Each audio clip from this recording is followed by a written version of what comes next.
तीर्थस्नानेषु यत्पुण्यं विप्रभोजने सर्वव्रतोपवासेषु सर्वेष्वेव तपःसु च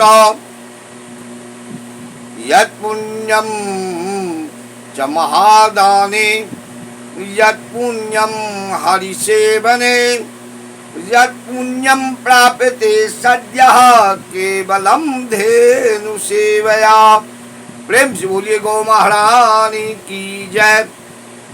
हमारे संस्कृत सनातन संस्कृत में गो सेवा का बहुत बड़ा महत्व दिया गया है। गाय की सेवा सद्यः पृथ्वी पर नारायण की सेवा, क्योंकि गाय के देह में कहते हैं शास्त्रों में पुराणों में जो रोम रोम में देवी देवता का वास होता है। भगवान विष्णु के 5 मुख कहे गए हैं, जिसमें ब्राह्मण, गाय, अग्नि, गंगा, अतीत, ये 5 मुख से हम कोई भी यज्ञ, भोजन, पितरों के निमित्त, देवी देवताओं के निमित्त अगर इनको संतुष्ट करते हैं तो सद्य हम को समझ में आता है जो जिनके निमित्त हमने किया उनको प्राप्त हुई। ये शास्त्रों, पुराणों, वेदों में ये कहा गया है। ये भगवान विष्णु के 5 मुख हैं। ये 5 मुख से ये भोजन करते हैं, तृप्त होते हैं। इसमें एक गाय का भी महत्व है। गाय का स्थान दिया गया है तो कहते हैं तीर्थस्नानेषु यत्पुण्यं, तीर्थों में स्नान करने से हमें जो फल मिलता है। तीर्थ मतलब होता है तिरोहित। तीर्थों में लोग जा करके स्नान करते हैं, देवी देवता का दर्शन करते हैं तो अपने पुण्य को अर्जित करते हैं। यत् पुण्यम विप्रभोजने, ब्राह्मणों को भोजन कराने से जो पुण्य प्राप्त होता है, अर्जित होता है। सर्वव्रतोपवासेषु, सभी तरह के व्रत उपवास करके जो पुण्य हम पाते हैं। सर्वेष्वेव तपःसु च, सभी प्रकार की तपस्या करके, उपासना करके, तप करके जो पुण्य हम अर्जित करते हैं। तो कहते हैं यत् पुण्यम च महादाने, दान, महादान, अनेक प्रकार के दान करके जो पुण्य हम अर्जित करते हैं। यत् पुण्यम हरि सेवने, भगवान नारायण विष्णु की सेवा करके, अर्थात जो देवी देवता के आराध्य उपासक हैं उनकी सेवा करके जो पुण्य अर्जित करते हैं। कहते हैं यत् पुण्यम प्राप्ते सद्यः, जो पुण्य हम प्राप्त करते हैं केवलम धेनु सेवया, एक केवल गाय की सेवा करके हम सारे पुण्य को प्राप्त कर जाते हैं। ये गो सेवा का महत्व है। गाय के रोम रोम में देवी देवता का वास है। अब सेवा का अर्थ होता है जिससे सेव्य प्रसन्न हो। गाय जिससे प्रसन्न हो, हम अपनी प्रसन्नता हेतु अगर सेवा करते हैं तो हम व्यापारी हैं, हम व्यापार करते हैं। उद्देश्य सेवा का अर्थ होता है अगर हम नाना तरह की कामना करके सेवा करते हैं तो फिर वो कामना ही सेवा का फल हो जाता है।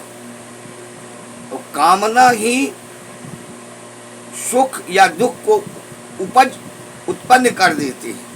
तो सेवा का अर्थ होता है जो सेव्य जिसमें प्रसन्न हो।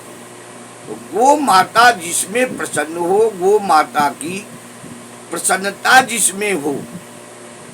अब गो माता की प्रसन्नता किसमें होगी ये गो माता ही जाने।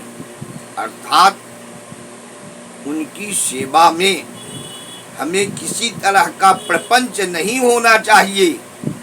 गाय की सेवा करने वाले झूठ कपट प्रपंच से बिल्कुल दूर रहें, तभी गाय की सेवा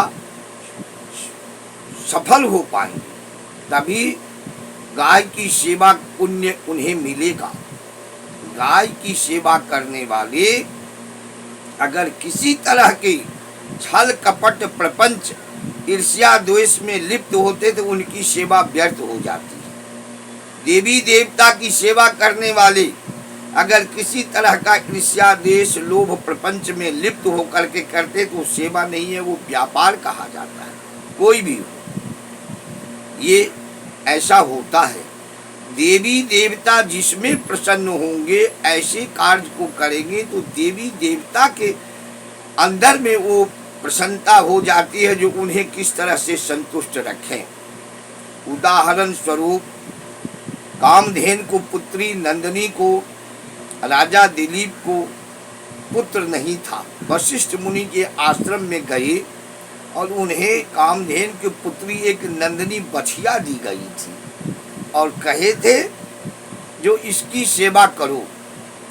14 वर्ष तक दोनों पति पत्नी, वो एक सरजाति वंश के राजा दिलीप ख्यातिमान, उन्होंने 14 वर्ष तक लगातार उस गाय की सेवा की थी। अनेक तरह से नंदिनी को प्रसन्न किए थे। उसके बाद उनके घर रघु का जन्म हुआ था। वो सेवा से अनेक तरह के कष्ट दूर हो जाते हैं। अगर गाय की सेवा करते हैं और उपरयुक्त दोषों से अगर युक्त होते हैं तो सेवा नहीं है, वो व्यापार है।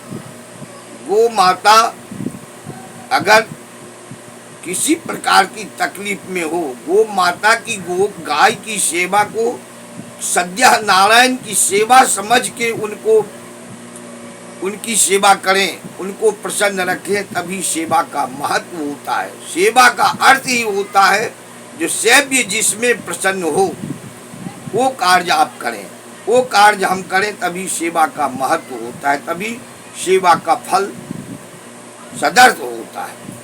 इस तरह से गाय की सेवा का वर्णन शास्त्रों में पुराणों में कहते हैं तीर्थ स्नानेषु जत् पुण्यम, तीर्थों में स्नान करने से हमें जो पुण्य मिलता है। जत् पुण्यम विप्र भोजने, ब्राह्मणों को भोजन करा के जो पुण्य हमें मिलता है। सर्व व्रतोपवासेषु, सभी प्रकार के व्रत उपासना करके जो पुण्य हम प्राप्त करते हैं। सर्व व्रतोपवासेषु सर्वेष्वेव तपस्सु च, सभी प्रकार की उपासना तपस्या जप तप करके जो पुण्य हम अर्जित करते हैं। जत् पुण्यम च महादाने, अनेक प्रकार के दान महादान करके जो पुण्य हम अर्जित करते हैं। जत् पुण्यम हरि सेवने, भगवान नारायण की, विष्णु की, हरि की, सभी देवताओं की उपासना करके सेवा करके जो पुण्य हम पाते हैं, तो कहते हैं यत् पुण्यम प्राप्ते सद्यः, वो पुण्य हमें केवलम धेनु सेवया, अगर हम निष्ठा पूर्वक, नियम पूर्वक, सत्यता पूर्वक अगर हम गाय की सेवा करते हैं, तो गाय की सेवा अगर हम करते हैं तो गाय प्रसन्न होती है। गो माता अगर प्रसन्न होगी तो अनेक प्रकार की मुसीबतों से, दुखों से, जन्म जन्मांतरों के पापों से गो माता हमें मुक्त कर देती है। ऐसा शास्त्रों पुराणों में कहा जाता है। प्रेम से बोलिए गौ महारानी की जय, श्री रामचंद्र भगवान की जय।